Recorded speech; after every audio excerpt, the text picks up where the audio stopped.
Keira Wiles, estate agency trainer, what are the 3 common objections that valuers have from vendors when they don't list with them, and what are the ways to get over those? Talk to me.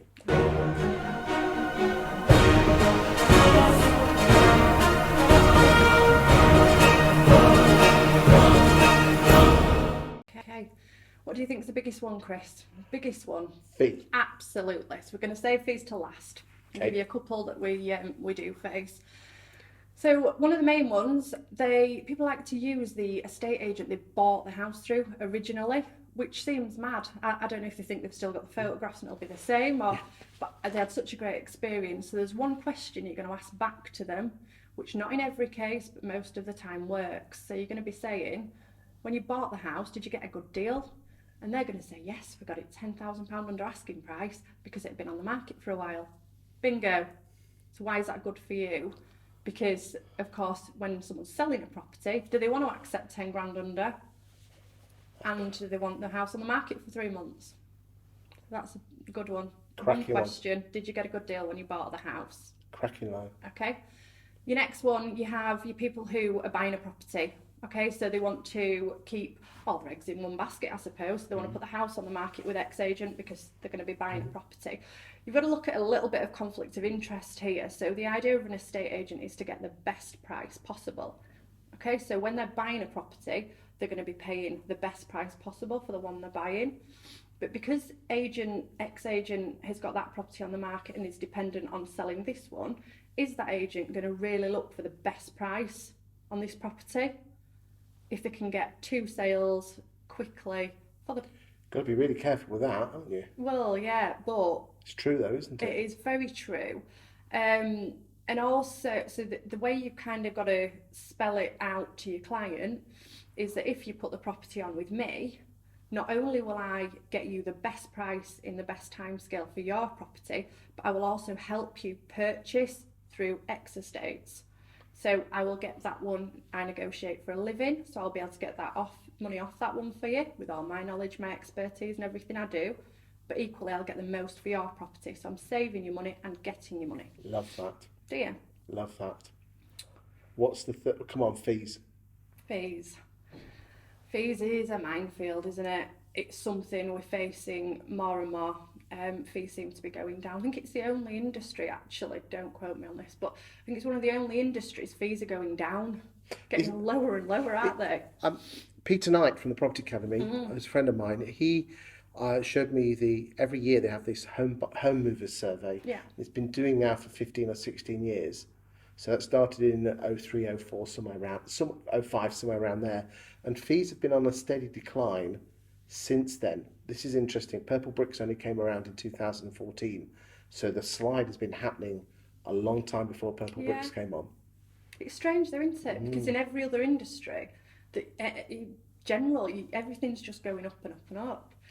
What do you think that is? Is we're not training our staff well enough to get top fee? I think there's more competition out there, definitely. I think that's having an effect. I think estate agents aren't strong enough. I think we're in a situation where we've kind of got a bad name, estate agents. We're kind of a community of hated people. I'll give you some numbers. In 2004, there was 9,500 estate agents sold 1.8 million houses. And last year, 1 million houses were sold by just over 21,000 estate agents. Supply and demand. Absolutely. But there are agents out there that are getting top dollar fees. They are, and I had the pleasure of working for 8 years with a really high percentage agent, and there's loads and loads of ways around it. If you're trying to fight for your fee, number one, fighting for your fee, you've got to believe in what you're selling, because the amount of agents I go into, and the first question I ask negotiators when I go into a training session is, tell me why you'd buy from X estate agent. Why would you buy? And I kind of get blank faces, and I think, hang on a minute, if you don't believe in what you're selling, how's your client going to believe in it? Your next thing with fees as well is you're not fighting for, let's say 1% and a 1.5%. So you're 1.5%, you're up against a client that's 1%. You're fighting for that 0.5%, and whatever that works out in monetary value for whatever price house. But you're adding value, you're telling them the difference in value you are for that 0.5%. And selling that, as opposed to saying we're 1.5% and it's such a big fee. It's not, it's quite a small amount really in comparison.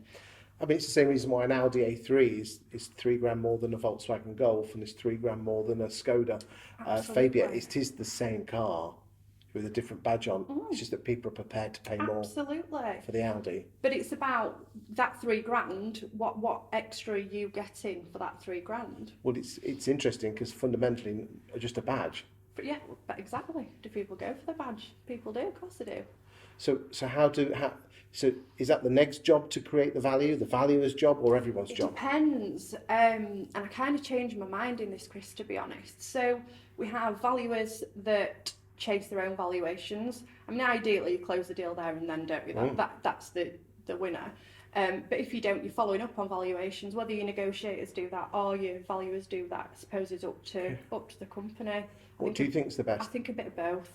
I think if you've had a valuer who's been sat in your home, in your personal space for a good hour, I think they should follow up. But I also think a different voice and different approach works as well. I've always been told that if you lose a valuation, you should get someone from the office to ring up to find out because they're more likely to tell that person than the... Absolutely, yeah, and that's why kind of a bit of both. I think when you're still in the negotiating which agent to use, Mark, I think a different voice. I think someone from the office, because of course the value has been there for the valuation part, but the office is going to deal with the rest of it. So yeah, I think a bit of both, definitely. And what about when someone does lose a valuation at a listing? The vendor never goes back to the original agent. They almost, the other two, they almost feel embarrassed, don't they? No, not necessarily. I think you've got to keep in touch. I think There you go, that's it though. Most valuers don't. you've got to keep in touch, because if a house doesn't sell, which let's face it, some of them just But you know don't. what valuers are like? They're atrocious at following up.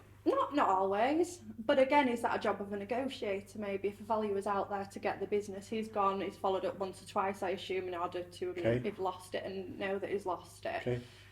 But yeah, I think you should definitely keep in touch. Any other tips on fee objections? Yes, you've got to make sure you know your value. So not just what you offer that everyone else is, because we all advertise on the websites, we all do the basics, but what do you offer that's different? Do you open longer hours, which means that you're more likely to be able to get viewings in on an evening when people can do viewings? You're more likely to tie a sale up. Do you open on a Sunday? Everything you offer, you need to know what's different. Don't waffle on about what everybody else does. Waffle on about what you do that's different. But if you're going to charge a higher fee, what's really important is you actually do something that's different. Yes, and prove it. Absolutely. Anything Success else? stories, knowledge Bible. No, I think that's it. Thank you very much. You're welcome.